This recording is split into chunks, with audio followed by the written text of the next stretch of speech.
ji Kurdistanê bû Amerîka durustkirina pireka ronakbîrî di nêvbera Kurda û Emerîkiyan de Dirişmê Festîvala Bedirxaniya heftê bû lê 29 meha şeşxezîrana sala 2010 li mala Swîdê li Washington.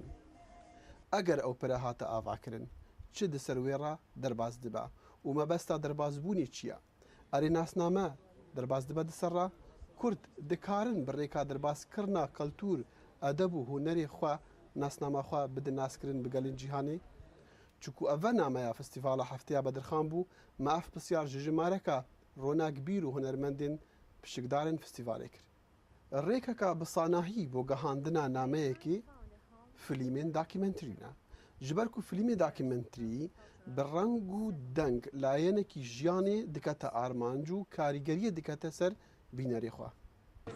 شوێنێک نەتەوەیەک لایەنێک بابەتێک بناسێنی بە باشترین شێواتوانی لە ڕێگەی فیلمی داکومنتەریەوە بیناسێنی. من فیلمێکی داکومنتەریم لەسەر کوردستان دروست کرده بوو، لەسەر مێژوو و کللتور و هەموو ئەو بابەتانی کە لەسەر کوردستان هەیە بۆی تا بتوانین لێرە و کەسانی کە فیلمەکە بینن بە شێوەیەکی لە ماوەیەکی کورتە بە شێوەیەکی گشتی زانیاری پێویست وەربگرن لەسەر کۆمەڵگەی کوردی چییە و ئەو نەهامەتی و کارەساتانی کە بەسەری هاتووە بەسەر کووردا لە مێژوودا.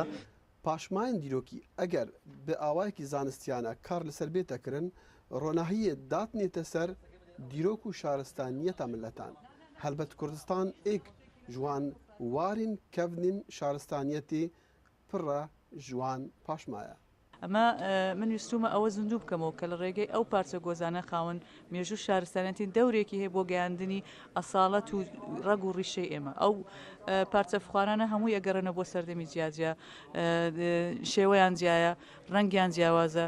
لێرە ویستومە ئەو لەسەر ئەو پارچە فخوارانە یان لە ڕێگەی ئەو پارچە فخوارانە نامەیەک بگەینم. ئەو نامەیەش ئەوەیە کە ئێمە خاوەن شارستانیەتین، خاوەن مێژوویەکی دوور و درێژی قوڵین. گەلک هونەرمەند و بەتایبەت شێوەکار بخوا باوەڕ دکن هونەرێ شێوەکار هونەرێکی بەشارتیە یان زمانێکی پشتی جیهانیە و هونەرژی باوەڕ دکن و هونەرێکی بێزمانە ناسنامێن گەلان دناودا تەڤلی هەف دەبن. لەوان گەلک گرنگیە نادنە هونەری شێوەکار یان گرنگیە نادنە کاری شێوەکاری، بەلێ هونەرمەندین شێوەکار هەنا باوەڕیان جودا هەنا. دیرۆکا کوردی بدەڤوکی یعنی بگوتن هاتی کردن ئەو ڕەنگێ تەسویری ڕەنگێ پیکچەرز یعنی ئەم مرۆڤێت شێوەکار دوێم قەی گەلێکی کارە فێدێژێ بکە گوهرتنێکی تێخ ناو ئەو باگراوندا هاانی کارە سمبۆنی گەلێکی جوان بدە خویانێکردن لە پێشا گەلی گەلان و تشتێکی تایبەت ji بۆ کووردا بێت خویانێکردن یعنی جلو بەرگێ کوردی بێ یان ڕەنگێ کوردی بێ یا سمبۆلێ دیرۆکا کوردی بێ و ئەت بێم قەی دناوا دیرۆکا مرۆڤانجی وەک gelek نمونە وەک سلڤادۆر دالی وەک پیکاسۆ ئەواناژی هەر تێن خوانێکردن بناوێ گەلێ وان بناوێ ملەتێ وانە. نەبەس ڕۆناکبیرێ کورد دکارە بڤی ئەرکی ڕابە، بەڵکو دۆستن گەلێ کورد ژی.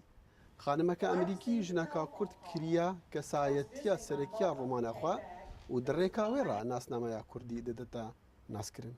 I think the book created so much understanding. من لەو باوەڕەدام کە کتێبەکە تێگەیشتنێکی زۆری دروست کرد، چونکە ئەمریکیەکان زانیاری زۆر کەمیان هەبوو لەسەر کورد و کوردستان، بەڵام بەڕێگای ئەم ڕۆمانەوە ئەوان کەلتوری کوردیان ناسی چیان بەسەر هاتووە و فەرق و جیاوازی و کێشە گەورەکانی ڕوبەڕوویان بووبەوە لە سەردەمی ڕژێمی سەدام حسێندا. بۆیە کە ڕۆمانەکەم بڵاو بووە زۆر نامەم بۆ هات لە ئەمریکیەکان و خەڵقانی وڵاتی دیکە کە پیشانیدا بەڕاستی شتێکی لێوە فێربوون لە ڕێگای کتێبەکەمەوە. ئەگەر وەرگەڕاندنە بەرهەمین ڕۆناکبیری ji زمانên بیانی بۆ زمانی کوردی تێرا هەندێ بکن کورد ملەتین دی بناسن، بەلێ وەرگەڕاندنە بەرهەمین بەهرەمەندین کورد بۆ زمانên بیانی هەند کێمن بۆ شاتیەک تێدا دیار دەبتن.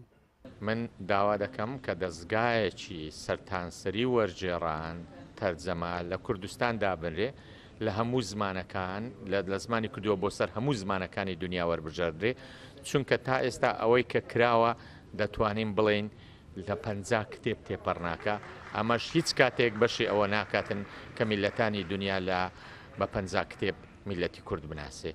ئەرێ دامەزراندنە دەستگەهێک بڤی ئاوایە دکتۆر ئازاد بەحەزژێ دیکە ئەرکێکەیە هیوی دکم کردین خمخورین درستکردنا پران دگل ملتین دی هزراخوا بکن و تلاخوا جوان کسار را درێژ بکن. دەخیلی شەمۆ دەنگی ئەمریکا واشنگتن.